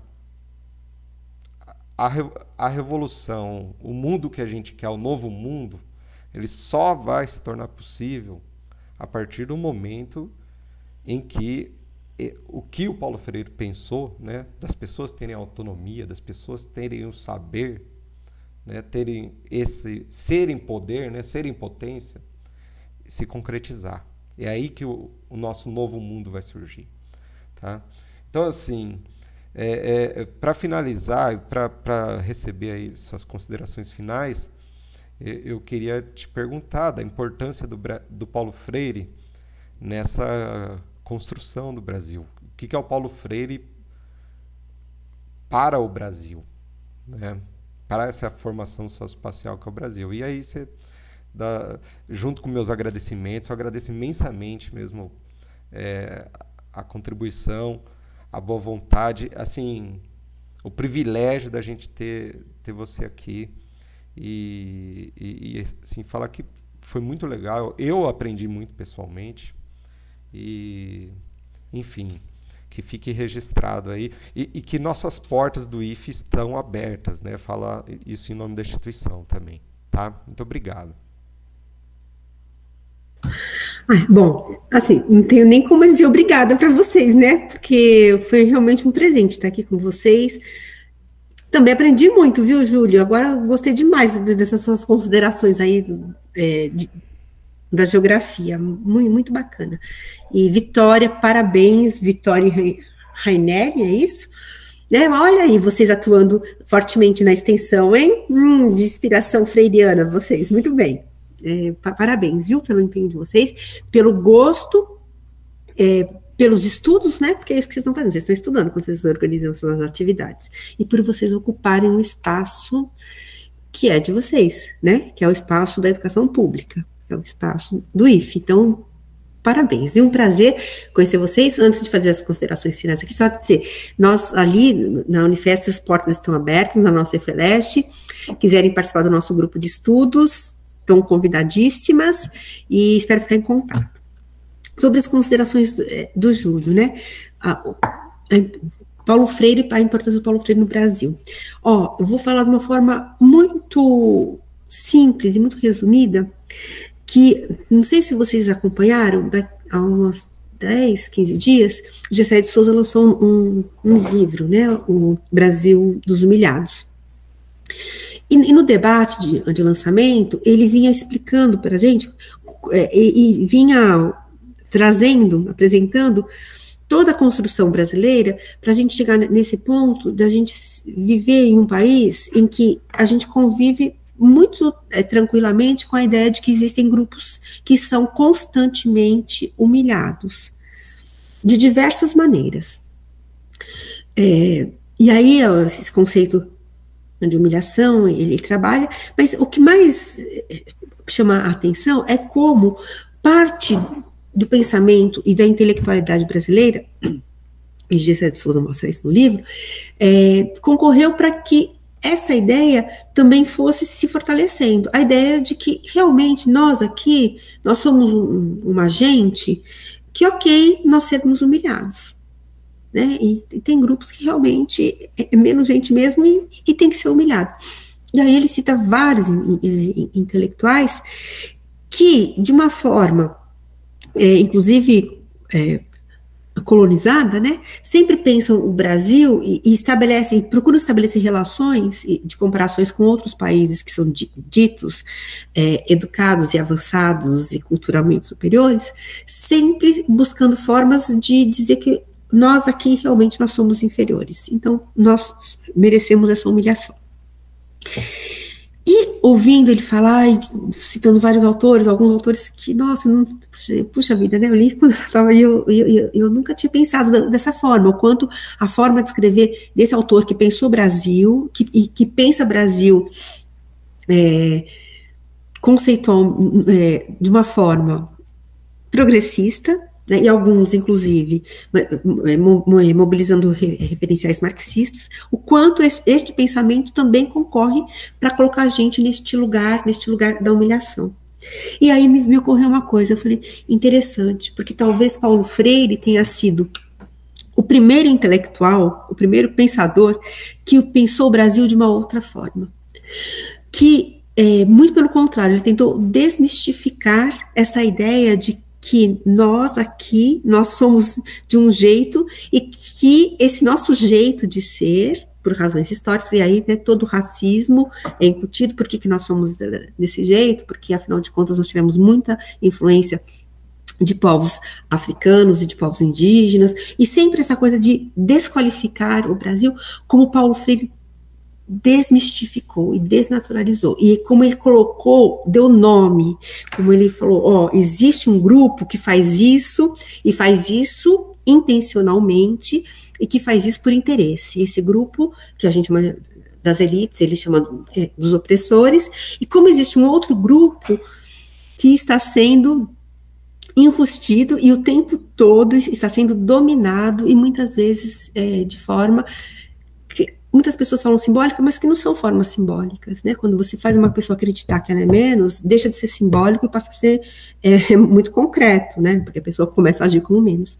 Então, eu diria, Paulo Freire, a importância dele é desconsiderar, desconstruir essa ideia de um país de humilhados, né? Talvez ele tenha sido o primeiro intelectual a olhar o Brasil e dizer assim, não, nós somos um país de pessoas que produzem conhecimento, produzem cultura, que tem desigualdades, né? Mas que essas desigualdades, sim, elas podem e devem ser transpostas de forma transgressora, né? Então, é isso que eu acho, essa é a minha opinião, essa é a importância dele, colocar a gente como um povo que pensa. E a gente quem? A gente, todas as pessoas, inclusive as pessoas que nunca foram à escola. Né? Então, e que não tem um livro em casa, né? Porque não tem dinheiro para comprar, porque livro é caro pra caramba. Então é isso. Então, agradeci muitíssimo a oportunidade de estar aqui com vocês, e eu espero, e aí conhecer o campus, eu não conheço, e um dia conhecer vocês pessoalmente. Então, prazer, viu, gente? Obrigada. Obrigado, professora. Obrigado mesmo. Obrigado, Vitória. Obrigado a todos que assistiram. Enfim, vamos encerrando. Enfim, daqui um tempinho a gente volta com a nossa segunda edição dos seminários, né? Não vamos parar esse ano é só o primeiro, a gente vai avançando aí para discutir o Brasil e essa formação socioespacial complexa que é o Brasil. Obrigado, viu, professora? Tchau, professora. Obrigada. Tchau, gente. Prazer. Tchau, pessoal que tá aí. Prazer. Tchau. Abraços. Tchau, prazer. Obrigada, Júlia. Obrigada, Vitória. Tchau.